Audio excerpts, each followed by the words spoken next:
নমস্কার। ব্যবহারিক জ্যোতিষশাস্ত্র এবং ধর্মানুষ্ঠান চ্যানেলে আপনাদের স্বাগত।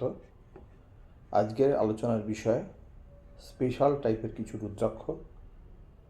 প্রথম, গৌরীশঙ্কর রুদ্রাক্ষ।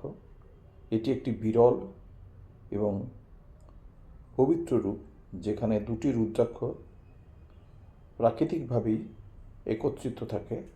একটিকে শিব এবং একটিকে পার্বতী বলে মনে করা হয়। তাৎপর্য, এটি ঐক্য, প্রেম ও সম্প্রীতির প্রতীক হিসেবে মনে করা হয়। মূল সুবিধা, এটার সম্পর্ক এটি পারিবারিক সম্প্রীতি উন্নত করে, স্বামী স্ত্রীর মধ্যে বন্ধনকে শক্তিশালী করে, উর্বরতা বৃদ্ধি করে, গর্ভধারণের জন্য এটি ব্যবহার করা হয়। আধ্যাত্মিক মিলন, পারিবারিক মিলন, আধ্যাত্মিকভাবে মিলনের এটা সুবিধা করে। অন্যান্য রূপ, গৌরীশঙ্করের রুদ্রাক্ষ হল তিনটি ছোট কাণ্ড বিশিষ্ট গৌরীশঙ্কর, যা শিব, পার্বতী এবং গণেশের সম্পূর্ণ পরিবারের প্রতিনিধিত্বকেও বোঝায়। এরকমও রূপ দেখা যায়।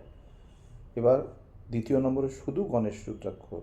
দেখতে অনেকটা রুদ্রাক্ষর যে সুর আছে, আর রুদ্রাক্ষ যেরকম দেখতে হয় ওরকমই, তার সঙ্গে গণেশের যেরকম সুর আছে ওই রকমই একটি সুর দেখা যায়।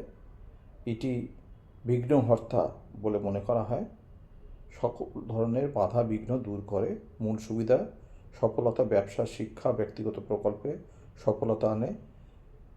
এখানে বুদ্ধি বিকাশের সুবিধা হয়, যেহেতু গণেশ বুদ্ধি জ্ঞানের অধিপতি, সেহেতু ছাত্রছাত্রীদের ক্ষেত্রে নির্ভীকতা, এই পরিধানকারীকে আত্মবিশ্বাস ও মানসিক স্থিতিশীলতা এবং চ্যালেঞ্জ মোকাবিলা করতে সাহায্য করে। ত্রিযুক্তি রুদ্রাক্ষ, গৌরীশঙ্কর রুদ্রাক্ষর মতোই এর একটি স্পেশাল তাৎপর্য আছে।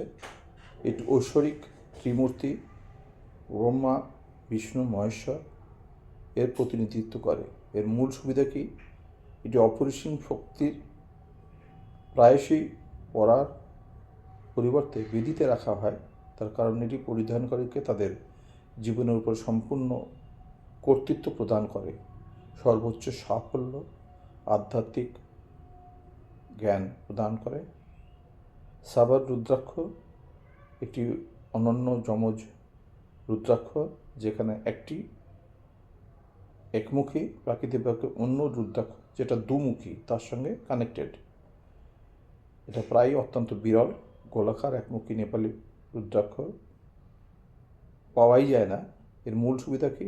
আধ্যাত্মিক উন্নতির জন্য ব্যবহৃত হয়।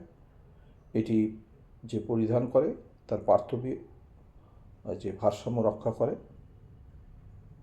তো এই বিশেষ আলোচনার মাধ্যমে আপনারা এই স্পেশাল রুদ্রাক্ষের গুণাবলী জানতে পারলেন। যারা অলরেডি এই চ্যানেলটি সাবস্ক্রাইব করেছেন তারা লাইক, শেয়ার এবং কমেন্ট করবেন। যারা অলরেডি করেননি তারা অবশ্যই এই চ্যানেলটি সাবস্ক্রাইব করবেন এবং পরবর্তী বিভিন্ন ইম্পর্টেন্ট এপিসোডের জন্য ওয়েট করবেন। ধন্যবাদ।